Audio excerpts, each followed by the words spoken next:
We are two people who have experienced grief in our lives and are fascinated about life after death, or rather, life after life. So in this podcast, we will have conversations about personal experiences with loss, grief, and unexplained spiritual encounters.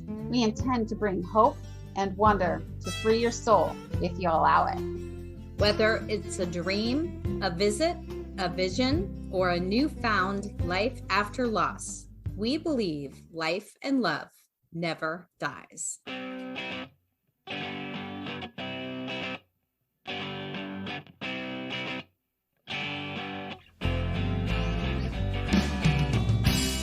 This is Surviving Death and Dying With Trisha and Misty. I don't know about you, Trisha, but after being home last year, not only am I in some kind of emotional funk that might actually be considered grief, but I think I'm struggling with getting back into a routine, because what I mean is I used to be so health conscious and now I just don't think I am. Yeah, I'm so glad you said that because I want to talk about that today. Staying healthy while grieving. I read this resource that I received, like a pamphlet, is Grieving Alone and Together. It's from funeralservicefoundation.org. It's a great link to have if you're going through some grieving process, not just while you're trying to heal. It will help you in many different ways. So things that will support your health while grieving. There are a few things that we're going to go over today. I think I need this. I am so glad you asked for that book, because I want to see, even though I wouldn't say that I'm going through grief in the way that we know a lot of our listeners are, I do think that there is something different from that really unique year last year in 2020, being home and, having to find another job, or running out of money, or worrying about unemployment and my kids and college and my husband's job. And I think being at home throwing me out of a routine and into sort of, like a grief type system. I'm curious to hear what they have to say and maybe what I can do to jumpstart myself back into staying healthy. Yeah, it's these are fairly simple things that you know, but you don't remember during these times. So it's always good to go back and look at this information when you think you're grieving, or you had a loss that making you sit back and go, what am I doing? So the first thing that they mention is routine. If you don't have a routine, like when we were going to work, we would wake up in the morning at a certain time, have our breakfast and coffee, and then get in our car and drive in that traffic for who knows how long. That is true. Do you know, I spent the first couple of weeks of quarantine going to live webcams around the world to see that there were no people outside. And I was just sitting on my couch, I had no clue what to do. My husband was home. A couple of my kids were home at that time. And yeah, it wasn't even that we got out of our routine. I remember just not even knowing what to do, which I think also can happen when you lose someone or you lose a job and now you're facing your life differently and you don't know what to do. Yeah, exactly. Because that was me too. When I did lose my job, I was like, I didn't have a routine. I just slept in. I was like, oh, I don't have anything to do. Let me just sleep. Right. So it's a good thing just to keep a routine. Wake up at a certain time, maybe work out at home, read a book, something that you have like a routine every day. It helps control your daily life. So it's not like, oh, I'm just going to sleep today, maybe watch TV and a movie and just chill. Like, I think that takes discipline too. And that is not, it's easier said than done. I have struggled with this, trying to stay in a routine and tell myself, when I think when I was working and traveling and taking care of kids, all the things I did in a day, and now I have no excuse. So number one, it's cracking down on myself, getting some discipline. And you have to recognize this too. Obviously, if you are someone who is grieving right now, or you're sad and you're upset, reflect and look at your life and compare it to before the event that has caused your grief. What is different? What can you do to make changes in your routine? And try to enact some discipline and forgive yourself if you don't make it one day, because tomorrow is another day. So also be easy on yourself. It is not an easy thing to do. It does take discipline, and you do it a couple days and then you fall out again, and just pick up and try again. Just take care of yourself. And like she said, so with that saying, taking care of yourself, the next one on the list is nourishment. You got to stay eating healthy, drink plenty of water, especially that water. If you don't drink that water, your energy is gone. That is true. And your protein, all these things that you need in a day. And if you're not doing, you don't have that routine and you don't eat, because I know for a couple times during my loss of grieving process, I wouldn't eat. I did really well through the first part of the quarantine. And one reason was we weren't able to just drive out to go get fast food. We were kind of making more foods at home, fresher, that were better. But toward the end of the year, and maybe it was around the holidays, out of anxiety of what was going to happen and not believing that our quarantine went on as long as it did, I stopped eating. Didn't have an appetite. I remember waking up feeling really hungry. So I know I wasn't getting the nourishment I needed. I probably wasn't drinking enough water. And again, I think there may be a theme here, but I think that comes back to being aware, reflecting on yourself, and then cracking down and finding some discipline. And I'm just guessing that that's going to be my theme on every point that you have. But what you got? What's the next one? The next one is limiting your alcohol. Uh-oh. So Didn't do that either. Yes, you just want to make sure one here and there every so often is fine, but you don't want to be bored and say, let's have a bottle of wine, or whatever that drink may be, because it is fun just to want to have that relaxing drink here and there, but not on a daily basis, because that's gonna hurt you more than help you. I have an aunt who lost her son when he was in his 20s, and I know that she drank a lot more after that. So being aware of that, I think this is something that is going to be more recognized by a family member or someone close to you. If you are the person grieving, you may not be aware, but if someone mentions something to you, try not to get upset. They're going to deny it. I'm not drinking. Comes to that denial thing. Yeah. And I think if you're drinking because of grief, that can be a bigger problem. So again, I'm going to go with awareness. Take a look, be honest with yourself, open your eyes, kind of do a self check. How are you doing? Maybe write it down. And even in nourishment, I use an app called MyFitnessPal. And I know there's a lot out there, but one thing, when I use it, it makes me aware of what I am eating, what types of foods I'm eating, and they make them pretty easy to enter. But that is one way to check yourself. If you start logging what you're eating, what you're drinking, and how much you're drinking, and you look back on it, don't lie, don't cheat, Because you will do that, but you got to be honest with yourself. That's right. All right, what's next? And the next one is exercise. Get yourself moving. It's good to get that fresh air, go outside, take that walk. Getting yourself moving is going to make you feel better.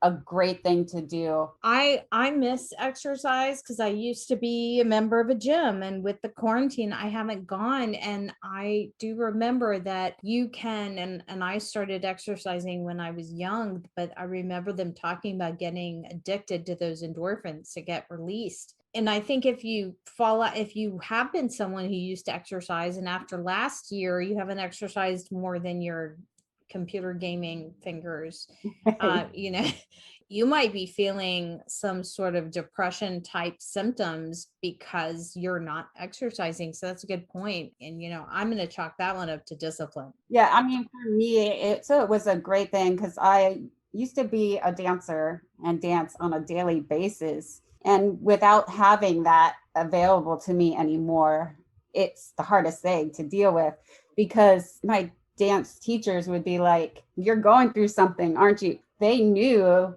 by the way you're dancing and you were releasing what you were going through. And that helps release your feelings and what you're going through. You're expressing yourself. Even if it's running, you're like, you will let yourself go. Because you might, in the middle, sometimes for dancing, I don't know about running, but in dancing, in the middle of the dance, you would start crying. And you'd be like, why am I crying? And it's because you're letting yourself go and letting yourself feel. Interesting. If those exercises, I can't talk. I don't exercise as much as I should. But I say that's like one of the top ones for me, because that's just a release thing for me with the exercise. Definitely. I went way too long not even going outside my house, because when this pandemic started, I don't know about you, but my family was afraid to step outside because we still weren't really sure how it was transmitted in the very beginning. In the early phases, we weren't sure how bad it was going to be. And I was honestly watching a little too much of the original programming on Netflix that specifically dealt with a pandemic that happened in Atlanta. So I'm not even going to name that show. If you haven't seen it, I'm sure you could find it, but it kind of freaked me out. So I think I was afraid that if I stepped outside and I breathed the air, I would probably drop dead. And then I used that as an excuse. Even later on, when I found out that that wasn't how it transmitted, I still was not going outside. So again, I think it's baby steps sometimes too. And it's knowing, all right, what do I, and this kind of goes back to what you were saying on the routine. Maybe you need to work in a walk in your routine and try to build that up. If you're not getting out and not getting the exercise, you do kind of sometimes have to take baby steps. Don't overdo it the first day, because then you don't want to get up again and you won't keep going. So just take baby steps. But that's a real good one. What's next? The next one is sleep. You want to keep a sleep pattern again. It's like the routine with your everyday life. Sleep, you need to keep in patterns. Go to sleep at the same time, wake up at the same time. So your body understands what you're doing and you're in the right mindset. Can you sleep too much? Because I think I did that. Oh, yes. Oh, yes. You can sleep too much, and when you sleep too much, it makes you more tired, which is. It doesn't make sense to me. But I'll be honest. I definitely went through a phase, both me and my husband. I am going to rat him out on my podcast right here. We didn't get up because we had nothing to do. There were times where we just thought we had no goal, and we just, you get up, you walk downstairs and you turn on the news, which I'm curious to see if that's going to be in any of this, but that's what we did. And I think you're right, though. It's making sure you get a good amount of sleep, but also on a schedule and probably not oversleeping. I'll admit it too. I probably slept too much as well. I mean, the only time I would get up is to walk my dogs. And then not all the time would I walk the dogs. My brother would do it on occasion because I didn't want to get out of bed. So, so there you go. So yeah, having that pattern in your life is a good thing to have. What else you got? The next one is mental health check-ins. Check in with yourself. See how you're feeling. Make sure you're not feeling overwhelmed by everything you're going through, all that grief, the loss, whatever it may be that you're dealing with.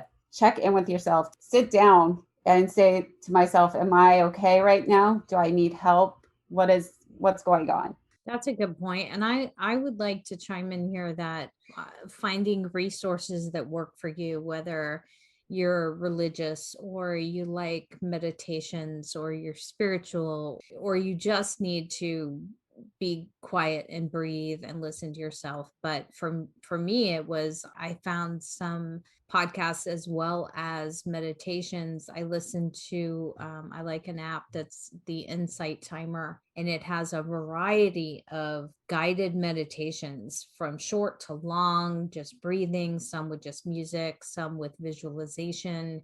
And I had to do that a lot to analyze how I was feeling last year, because I'm realizing now, when I'm ready to actually divulge to the world my struggles last year, I want to do that in one episode, because I struggled a lot. And I did find that through that pressure, I think I'm on the other side of it now, because I can appreciate in a way of what I've heard from a lot of the people I was listening to, talking about how you only grow when you're in pain, or out of your pain, you improve and you become better.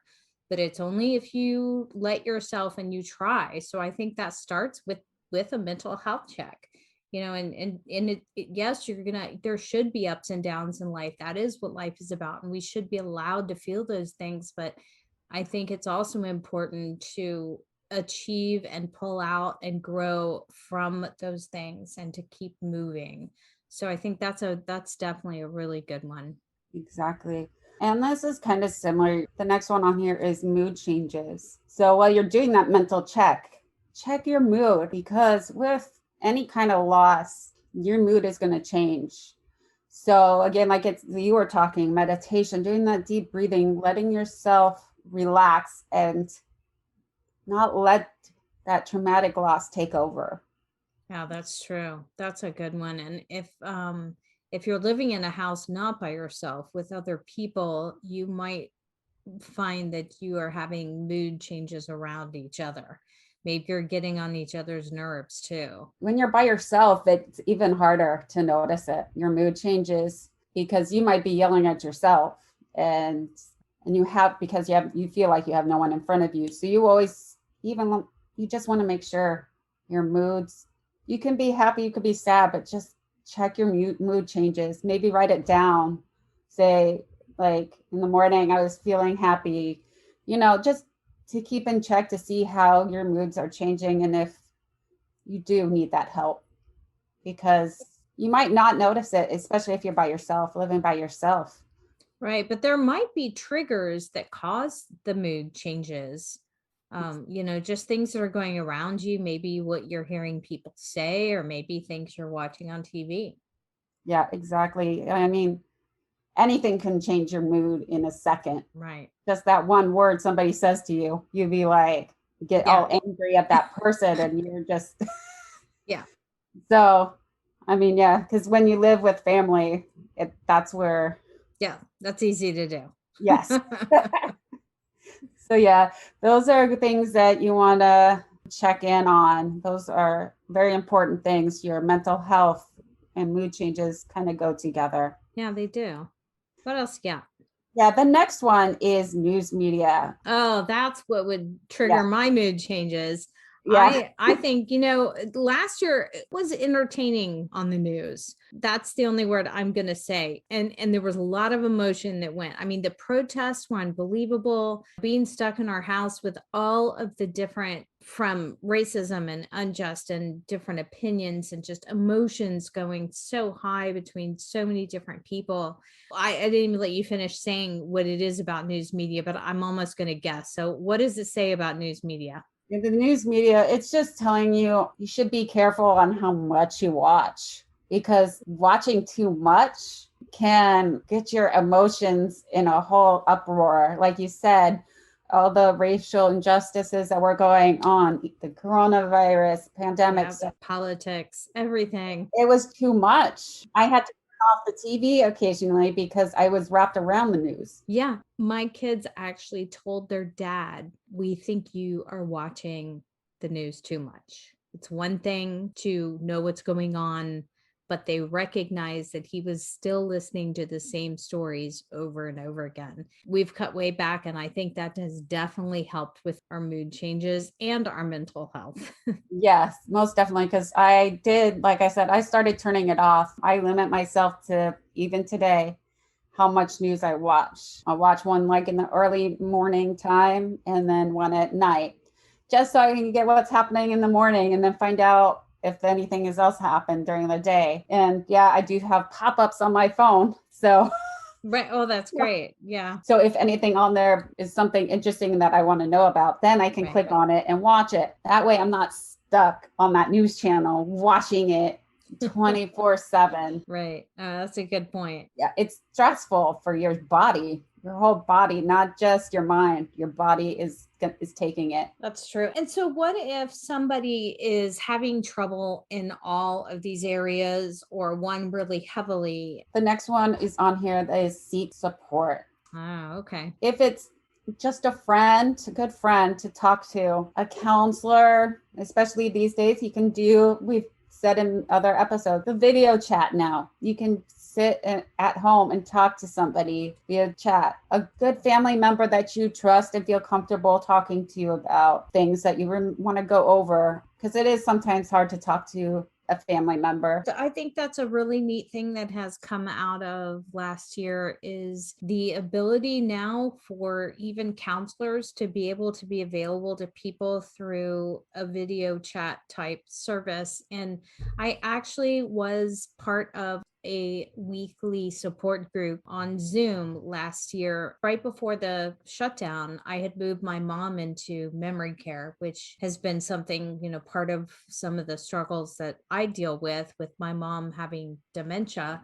But I had just joined a group. I think I met with them in person 2 times. The shutdown happened. They quickly moved over to Zoom, and I rarely miss a week. And it's been very important for all of us to get together and still visit and share and check in on each other. And if you are hurting, you need to reach out and seek support. Don't be afraid to ask for help. And as Trisha was saying, whether it's to a friend or a grief counselor, I think I might even ask the person who leads the support group to come on. I'd like to interview her sometime. And in our last year, there have been 4 family members that passed away in this group. And actually one of our group members also passed away. And it's one of those weird things where you feel like they're here one minute, they're gone the next. And our group just continues to stick together.